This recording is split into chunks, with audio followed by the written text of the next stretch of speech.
नमस्कार दोस्तों, मैं नीरज कुमार पांडे भंडार से आज फिर से एक नया कहानी, नया संदेश, नया मैसेज के साथ। आज का कहानी एक धोखा का, एक विश्वासघात का है। और बोला जाता है हर आदमी कभी न कभी किसी न किसी से कहीं न कहीं धोखा जरूर खाता है। और इंसान, बहुत सारे लोग ऐसे होते हैं कि एक धोखा के बाद वे एक विचार बना लेते हैं कि इस टाइप के लोग इस तरह के धोखा देते हैं या इस टाइप के लोग हमेशा एक काम करते हैं, लेकिन ये वास्तविकता नहीं होती दोस्तों। कहानी बहुत पुराने समय की है। एक समय की बात है, एक नगर में एक दंपति रहता था, एक कपल रहता था और वह कपल प्रेम कपल के रूप से विख्यात था। लोग उदाहरण देते थे, वे एक दूसरे से इतना प्यार करते थे कि लोग उदाहरण दिया करते थे और काफी चर्चाएं होती थी उस कपल के बारे में। और वह कपल का घर जो है उस नगर के बीचों बीच में था, बीचों बीच शहर में था। और उस शहर का ऐसा नियम था, प्रतिदिन जो है शाम जब होता था वहां पे छत के ऊपर मशाल जला दिया जाता था।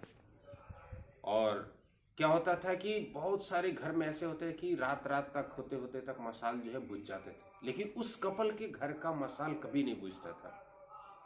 एक दिन की बात है, वहां का जो नगर का राजा था, शाम के समय राजा और रानी जो है दोनों टहल रहे थे अपने मुंडेर पे, और उनको दिखाई देता है कि एक घर है जहाँ पे मशाल जल रहा है और पूरी रात वो जल रहा है।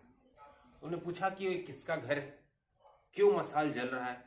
तो लोग बताए कि ये उस कपल का घर है जो एक दूसरे से बहुत ही प्रेम करते हैं।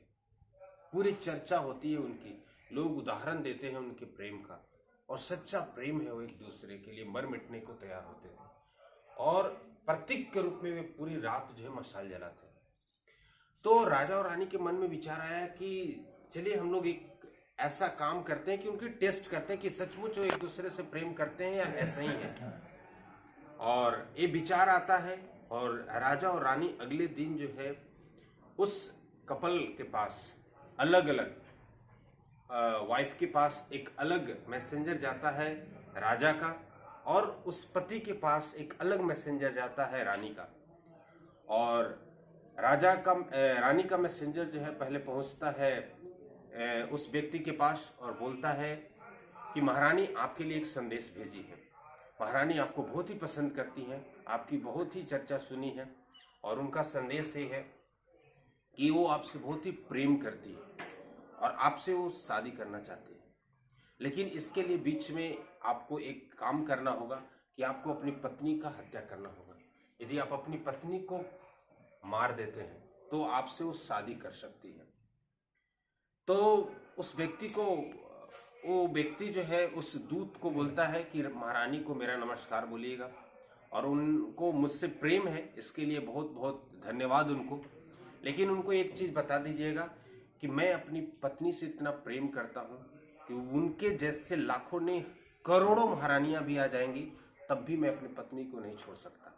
अपनी पत्नी को कत्ल करने के लिए छोड़िए, मैं उनके बारे में कुछ भी बुरा नहीं सोच सकता। ऐसा कभी नहीं हो सकता है। इस जन्म तो छोड़िए, अगले जितने जन्म अगर हम इस पृथ्वी पर आते हैं, मेरा ऐसा प्रार्थना है भगवान से मुझे पत्नी के रूप में वही मिले। और ये मैसेज जो है जाकर के दूत महारानी को बता देते हैं। और दूसरा दूत जो राजा का था वो उस पत्नी के पास पहुंचता है और वो बताता है कि राजा का आपके लिए संदेश है। राजा आपको, आपकी प्रेम के बारे में बहुत चर्चा सुने हैं, लेकिन राजा भी आपसे बहुत प्रेम करते हैं और चाहते हैं आपसे शादी करने के लिए, लेकिन इसके लिए आपको अपने पति को मारना पड़ेगा। अगर आप अपनी पति का कत्ल कर सकती हैं तो वो आपसे शादी करके आपको महारानी बना सकते हैं। जब ऐसा बोला उनका दूत राजा का, तो उस पत्नी को थोड़ा सा मतलब वो लगा, लेकिन वो तैयार हो गई। बोले कि मैं महारानी बनने के लिए तैयार हूँ, और अगर ऐसा सचमुच है, राजा सचमुच मुझे महारानी बनाएंगे और मुझसे शादी करेंगे, तो मैं अपने पति को मारने के लिए तैयार हूँ और आज ही मैं ऐसा करूँगी। और उन्होंने बताया कि इसके लिए मैं संदेश दूंगी, आप देखेंगे रात को अगर मशाल जितने बजे अगर बुझ गया, समझिए कि मैंने अपना काम पूरा कर दिया। महाराज को ऐसा संदेश जा करके दे दीजिए। और राजा का मैसेंजर जाता है वहाँ पे और ये संदेश वहाँ पे समझा देता है, बताता है। अब जब राजा इस पत्नी की सारी बात को जब सुनते हैं, बहुत ही गुस्सा आता है उनको, और उनको लगता है कि जिसका पति इतना प्रेम करता है, पत्नी ऐसा कैसे सोच सकती है अपने पति के बारे में, और बहुत ही गुस्सा आता है। और वह जो है अपने सैनिक को बोलते हैं कि आप लोग तैयार रहिए, हो सकता है रात को कुछ ऐसा घटना मिल जाए सुनने को, ऐसा ऐसा बात हो सकता है, आप लोग तैयार रहिएगा। और वह जो है शाम का समय हुआ, लोग इंतजार कर रहे थे, और कुछ ही रात हुआ था, देखने में आया कि उस घर का मसाल बुझ जाता है। यानी वो जो पत्नी थी अपने पति को मार देती है, और तब तक राजा के सैनिक वहां पे पहुंचते हैं और देखते हैं कि सचमुच वो पत्नी जो है अपने पति का कत्ल कर देते हैं। और राजा बहुत ही गुस्से में होते हैं और उसको गिरफ्तार करवा लेते हैं।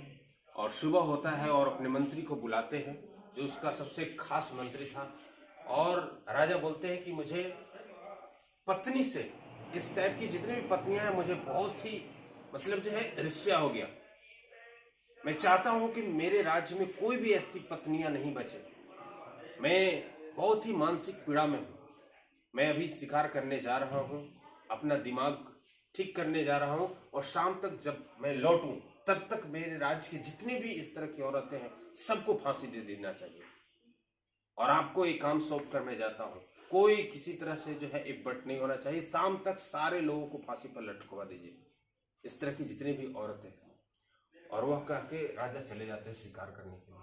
और मंत्री जब ये बात सुनता है, मंत्री बड़ा व्यथित होता है। मंत्री को समझ में नहीं आता है कि मैं कैसे करूं इस काम को, और इस तरह से वो चिंतित था। और अपने जाकर के अपने पिता से बोलता है ये सारा घटना।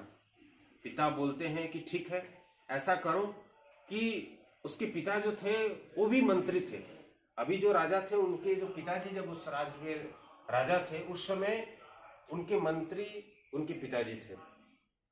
और वो बोलते हैं, उस मंत्री के पिताजी बोलते हैं कि तुम अभी जो है इस शहर को छोड़ करके चले जाओ, कहीं जाकर के छिप जाओ, मैं सारी स्थिति को संभाल लूंगा। और ऐसा ही होता है, वो मंत्री जो है कहीं बाहर दूसरे राज्य में जाकर के छिप जाते हैं। शाम का समय होता है, राजा शिकार करके जंगल से जब वापस लौटते हैं तो जैसे देखते हैं, एंटर करते हैं, कुछ औरतें आती जाती दिखती हैं उनको लगा कि ऐसा अभी तक नहीं हुआ जो मैंने आदेश दिया था। कुछ और आगे बढ़े महल की तरफ, तो वहां पे देख रहे हैं और भी लोग जो है, और भी औरतें इधर से उधर जा रही हैं। तो जब महल में पहुंचे तो उनको पता चला कि ऐसा कुछ भी नहीं हुआ, जो आदेश दिए थे अभी तक कुछ भी उस पर काम नहीं हुआ, किसी को भी फांसी पे नहीं लटकाया गया है। वो बहुत ही राजा गुस्सा में होता है और वह पता करता है कि मंत्री कहाँ है। और पता करते करते जो है वह राजा जो है मंत्री के घर तक पहुंच जाते हैं और खोजते हैं कि वो मंत्री कहाँ है। और वहां पे जाते हैं तो मंत्री के पिताजी से उनको मुलाकात होता है। मंत्री के पिताजी जो है बहुत ही सुलझे हुए और एक बुजुर्ग व्यक्ति थे, और राजा को बैठाते हैं, बताते हैं कि देखिए आप गुस्सा नहीं करिए, हम आपको एक घटना सुनाते हैं। आपने जो आदेश दिया है, आपने जो यहाँ पे आपने जो निर्देश दिया है, आपने जो आदेश दिया है, वो आदेश सही है, उसका अनुपालन होना चाहिए।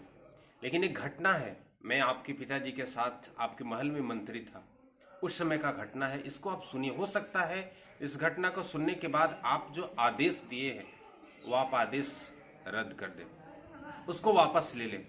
घटना एक समय की है, मैं आपके पिताजी राजा जी के साथ में जंगल में शिकार करने गया था, और जब हम लोग लौट रहे थे उसी समय जो है एक बहुत बड़ा लंबा चौड़ा योद्धा जो है आता है और मुझे जो है एक रस्सी में बांध करके और अपने घोड़े में खींचते हुए कहीं दूर लेकर के चला जाता है। खींचते खींचते जो है वह मुझे एक कब्रिस्तान में लेकर के चला जाता है, और वहां पे एक कब्र होता है, और वहां पे ले जाने के बाद जो है वो मुझे एक पेड़ के, बहुत मजबूत पेड़ के साथ बांध देता है, और एक कब्र होता है, कब्र के नीचे जो है दूसरा कब्र वो आदमी खोदने लगता है, और मुझे लगता है कि ये कब्र मेरे लिए खोदा जा रहा है।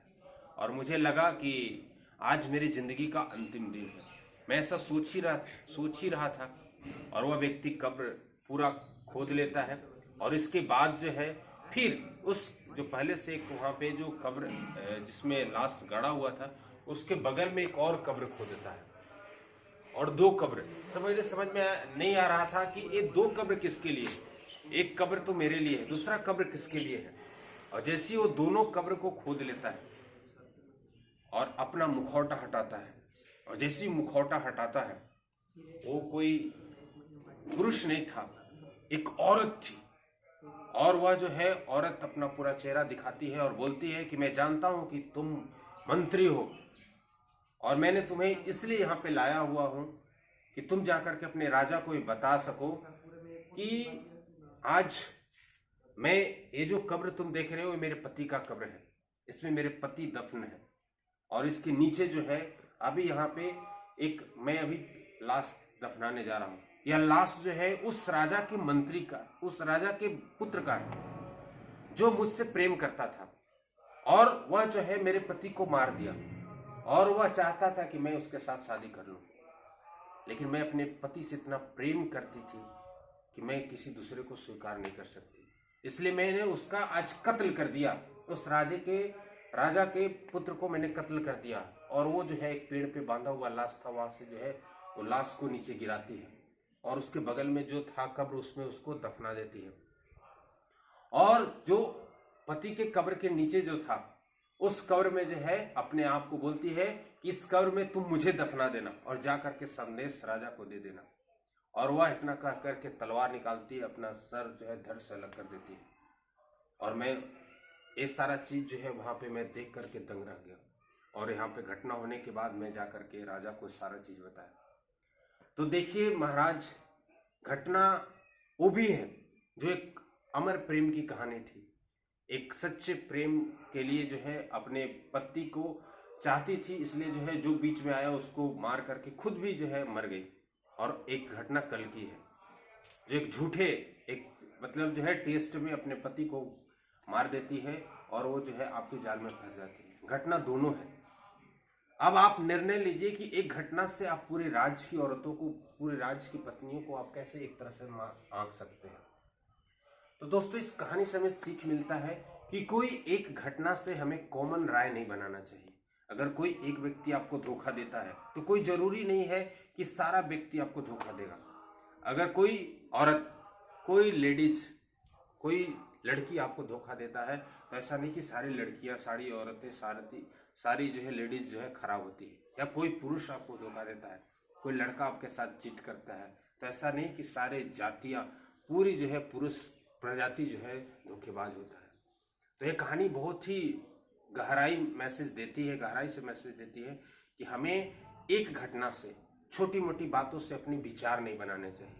और आदमी को अगर कहीं से धोखा मिलता है तो हो सकता है उसके साथ कुछ पूर्व जन्म के कुछ इस तरह की घटना हो।